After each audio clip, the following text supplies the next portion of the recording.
Films in Focus with David Sterritt is underwritten by The Movie House, your destination for first-run Hollywood and independent movies, and a digital portal to the Met Opera, National Theatre Live, and special events worldwide in Millerton, New York, and on the web, themoviehouse.net. David Sterritt is the editor-in-chief of the Quarterly Review of Film and Video, contributing writer at Cineast, film professor at the Maryland Institute College of Art, and Robin Hood Radio's very own critic. He joins us weekly. The films are The Rental, Amulet, and Sputnik. I hope you like the drama-imbued titling. Hi, David. How are you? Doing okay. How you doing this week, Jill? I refuse to complain, but that's not to say I couldn't. Well, let's not go down that path. When I told you what films I wanted to talk about this week, I said The Rental, and you immediately said, sounds like a horror film. And I thought that was very prescient of you. It could have just been a drama about the real estate game. Unlikely. Yeah, unlikely. Well, anyway, this week I thought it would be kind of fun to put together 3 horror films, which are currently streaming all over the place, so they're very readily available to people. And actually, horror films appear to have been doing pretty well in this strange year of ours. There have been, and I can't say that it's because of the pandemic, because, it takes a while for these are all fairly low-budgety type pictures.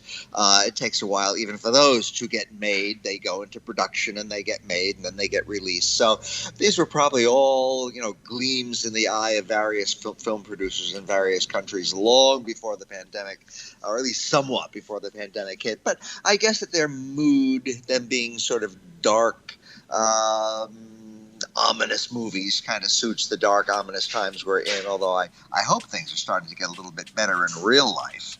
But anyway, the people in these movies certainly have plenty of troubles to face, and let's start off by talking about The Rental, which is a movie which is directed by Dave Franco, who, yes, is the brother of the much more famous James Franco, and it was co-written by Joe Swanberg, who's one of the, if there is such a thing, if this is not a contradiction in terms, one of the towering figures of the old mumblecore movement from some years ago.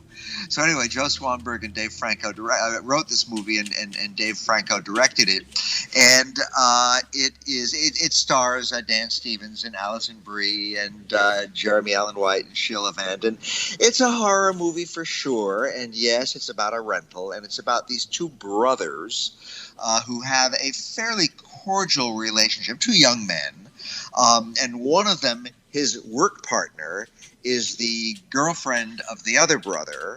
But anyway, these 2 couples, 2 of whom are brothers, go off to just for a nice getaway weekend at a lovely place that they've rented, which is by a cliff by the seashore, and it's real nice, and you can almost just know what's going to happen. They arrive, and yes, ominous things start to happen. And by the way, some of them are just close enough to things that actually happen that you read about in the papers, and that I hope don't happen to you or me, Jill, or any of our listeners. They're just close enough to real life to be a little bit sort of scary. This is not in any way a supernatural movie, although some parts of it are pretty implausible. But it has things like, for example, they discover that somebody has placed a little video camera in the shower head, so that yes, one is being spied on in one of those private moments by somebody involved with the rental. And it could be the guy who welcomed them and showed them around when they arrived, who is a sort of not a very trustworthy type, shall we say, or it could be his brother, who we are told is the actual owner of the place, and who we haven't seen, at least when we start to discover things like the video camera. But anyway, things escalate from there, and things get scarier, and yes, things get violent, and yes, people start to get killed, and it seems to be, and I'm not going to give spoilers here, but it seems to be, as we get long into the movie, this is going to be the old-fashioned kind of Halloween or Friday the 13th type movie where pretty much everybody gets killed, and usually there's one survivor at the end who has been called in the literature on this subject the final girl. But then there's a sort of a twist, so things don't come out quite that way when we get to the very, very end. So anyway, as a horror movie, yes, it is basically a sort of a Halloween or Friday the 13th type horror movie. It's reasonably clever. It has a reasonable amount of suspense. It has, a lot of sort of ominous music and stuff like this goes on along the way. But it's not badly done. My favorite thing about the movie is that one of the characters is a French bulldog. Actually, if I can put it this way, about 2.5 of my more recent dogs have been French bulldogs. I mean, I had a couple of French bulldogs, and then my current dog is a French bulldog mix. So I was very happy to see this French bulldog, whose name is Reggie, and who is played by one Chunk. He's not a major character in the film, and here's a little bit of a spoiler just to reassure you, Jill. He comes out okay at the end. But that was really my favorite part of the movie. So if you like these sort of somewhat old-fashioned violent horror movies where one person or another gets into mortal danger, then you'll like The Rental. If that's not your cup of witch's brew, then maybe go to one of the other horror movies I'm going to talk about now. The second one is a movie called Amulet. And this was written and directed by Romola Garai, who is a British actor and filmmaker. And Amulet is one of these movies where it's less about violence, although there is certainly some of that, and more about brooding horror. The main character, there is about 3 main characters, I guess, but the main one is a young man named Thomas, and we discover near the beginning that he has been a soldier. He has been sort of traumatized by fighting a war in his native land, which is a little bit vague about where exactly that was. Probably somewhere in Eastern Europe or the Balkans or some such thing. And he is now out of the war, although there are flashbacks to that period during the film. And he is now living in London, where he is working on his PhD dissertation, which is about philosophy, and we see him reading Hannah Arendt as the film goes by. But he has no place to live, and he appears to be very much adrift. And he meets a nun, a Roman Catholic nun, who gives him a chance to stay in a house with a young woman and the young woman's mother, who is dying an apparently miserable death upstairs in the house.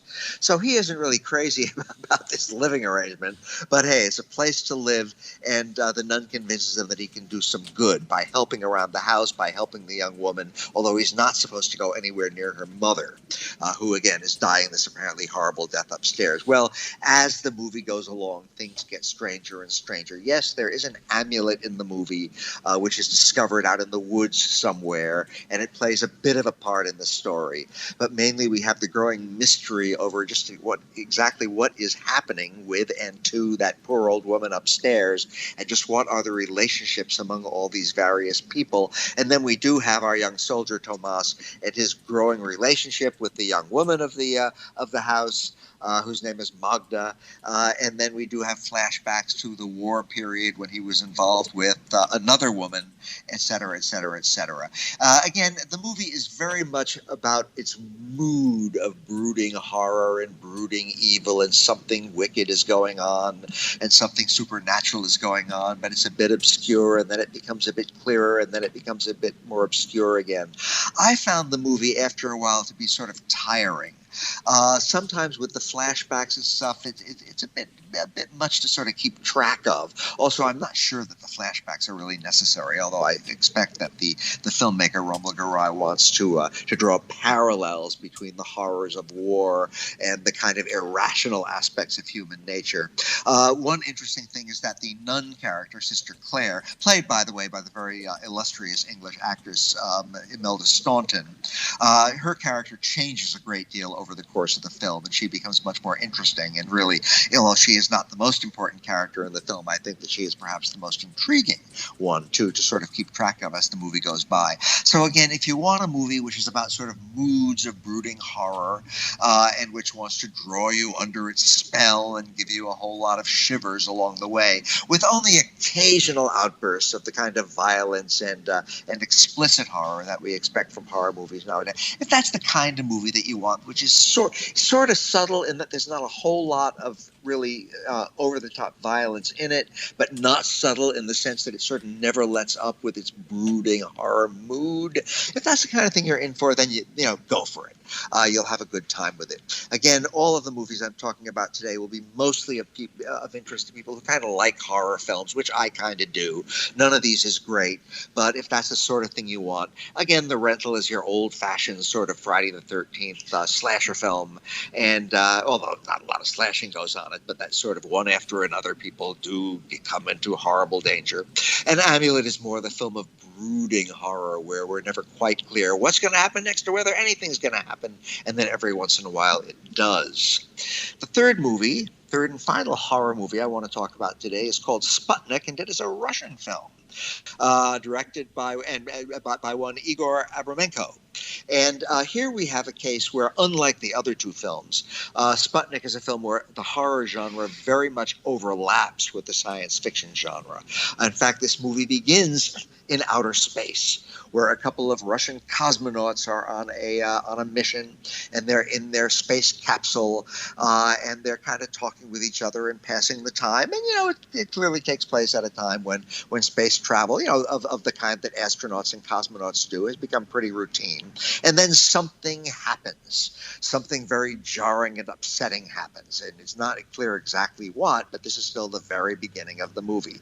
The next thing you know, the space capsule is back down on Earth. One of the two cosmonauts has definitely been killed, either up there in outer space or during the landing. But the other one is okay and is carted off by rescuers. And he becomes one of the main characters of the movie. And the next thing you know, we are in an institution where he is being kept and studied.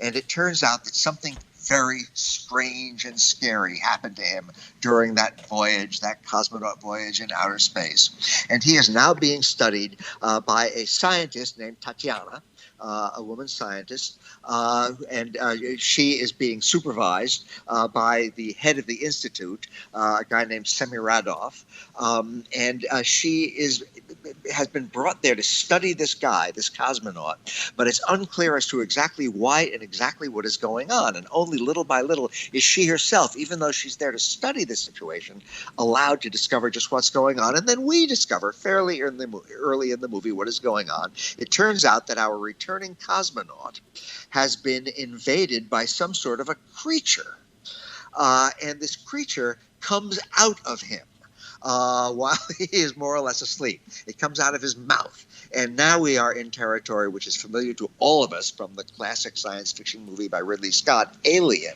And in fact, Sputnik has been called a kind of alien in Russia because it's very similar to Alien in a lot of ways. And we are given all this sort of technical information. This creature which lives inside the cosmonaut is capable of sort of anesthetizing him and creating a situation where the cosmonaut cannot tell what is happening to him, doesn't feel any pain, has no idea what's even going on, doesn't remember it afterwards. But this creature then comes out of his mouth and is then sort of free in the world, although this institute has him very much sequestered off so he can't do damage to others. And what they want to do is study the situation. How did this come about? And above all, and this is the kind of thing that would be the case, I think, in almost anywhere, including the United States, where the government got its hands on some mystery like this, what the Institute is mainly interested in is not what's happening to this poor cosmonaut, not what is the profound biological mystery of how this creature lives inside this person and comes outside the person and then goes back inside the person. They're interested in this as a possible weapon. Wow, if we get creatures like this all over the place, we can have a real weapon that we could use in wars against other nations, etc. So that's really what's going on here. But our main character, Tatiana, one of our main characters, is a scientist, and she's not interested in the weapons aspect of this. She's more interested in the compassion of helping the poor cosmonaut and in the great scientific mystery of just what is going on here. Now, again, Sputnik, which is very much about this horrible creature that comes out of this human being and then goes back in, dwells within this human being, is very similar in a lot of ways to Alien, although there's a lot of differences as well. Another movie, though, that it reminded me of, and this is one of the best things about it, reminded me of one of the greatest of all Soviet movies, a science fiction movie called Solaris, based on a novel by Stanislav Lem.